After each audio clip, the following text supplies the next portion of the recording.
Well, Great Britain have been the dominant force in the men's four since 1997, but with the retirement of Sir Steve Redgrave and Pinsent and Cracknell's departure to the pairs, how will their replacements fare? Behind Great Britain. So, fascinating lineup, Dan. Yes, I think the Great Britain four has been doing very well through the season in the World Cup, and they are very eager to show that they are true inheritors of the Redgrave four's mantle, and that they are going to show that it's all of their own work. They have put this together, and that they can do just as well for this coming Olympic cycle. Ed Coad, of course, was so disappointed rowing in the pair, squeezed into 4th place at the Olympics, and here really to make amends, and they've gone out very well indeed. Yes, the characteristic of the Great British four was to always start fast and dominate, and that's what the new British four are doing right here in that blue and white boat, 2 from the bottom of the picture. They've got a great crew spirit. They're they're young guys, all very, very keen to make their mark. Here also, crew of young guys from the United States. Worley, 3 gold medals in the US 8 between 97 and 99. And they must be a threat here. They're a good four as well, and they're the Americans' leading boat. Richard Dunn there in the stroke seat, behind him Ed Coad, then Stephen Williams and Toby Garbutt, the 4 British men in the boat. They've still got the advantage as we come to the end of the first quarter. They're being chased, though, quite hard by Germany to their right, and then further to the right, Slovenia. United States just about 4th there, ahead of France on the far side, and the only crew that's back out of it at the moment, and that is Italy. So here are the Germans, and it's Bernd Heidecker, the man in the stroke seat, just 23 years of age. They really are youngsters, this German crew. Yeah, so Germany's still smarting from the fact that they didn't qualify their 8 for the Olympics last year, and they are really on the warpath. They're trying to make sure that they do completely rethink their rowing, and they've done very well indeed. They've performed very well here. Slovenia are interesting because they came 4th at the Olympics. They're a good measure to see what the quality of this event is now compared to what it was like when the Redgrave 4 was racing over the last 4 years. So they're a good marker, and indeed here they are right up close to this new British 4, and Germany putting pressure now on this British 4. British 4 looking very relaxed, moving very sweetly. They're not really throwing the boat around at all, picking it up very, very well. But also the German 4 looking very determined. Quick look across there from the 2 men, and keeping well in touch as they go through the 1,000 meters.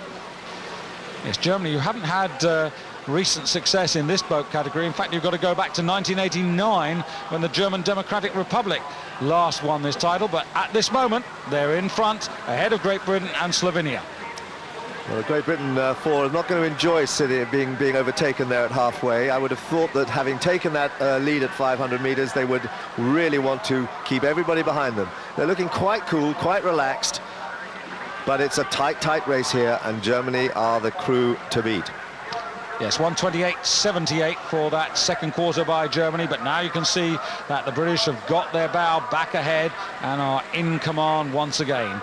And now beginning just to raise the stakes. Yes, absolutely. The fight is on there. Germany, remember, they were 2nd in the Munich World Cup round, 3rd in Seville. They've been improving, but the British 4, once they got Rick Dunn into the stroke seat after Seville, they haven't looked back. They've really been the front runners in this event.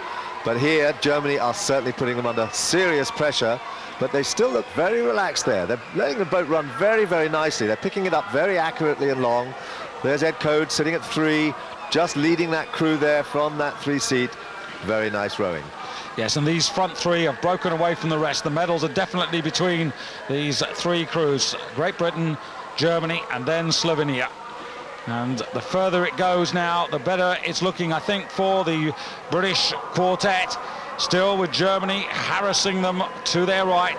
Slovenia look held in 3rd as we come to the final 500, but this is the business end of the race now. So who's got the power? You can see there's a huge gap back to America, and then behind them France and Italy still anchored in 6th place. But now the British with Richard Dunn, what are they going to do? I think they really will try to raise the rate now. They've always finished strongly in all the World Cup regattas. Yeah, they're winding it up there. They've already taken another half a length. They're winding it up. Rick Dunn, very good stroke, moving very sweetly there. He's looked very relaxed right the way through this race. He's not overextending himself. He doesn't look at all under pressure. He's just raised the rate. They've moved up now to 38 strokes a minute. Germany fighting back, but it's the British four that are moving away, and certainly they are going to stamp their authority on this World Championships field, and they've got a good 3 years ahead of them, and no one really at the moment to press them. This was a very finely judged race, and Germany heads down there, driving their legs, but slipping back all the time as the British four now extend to 3/4 of a length and moving away all the time. Goodness gracious me, this is an impressive change of gear here by the British four, and they've gone from being just maybe a couple of feet, a metre ahead of the Germans, and they've really opened this up now. They're over half a length ahead of the German boat. The angle doesn't tell the story. It does a little bit now as we come towards the finish, and look at the burst here by the British here.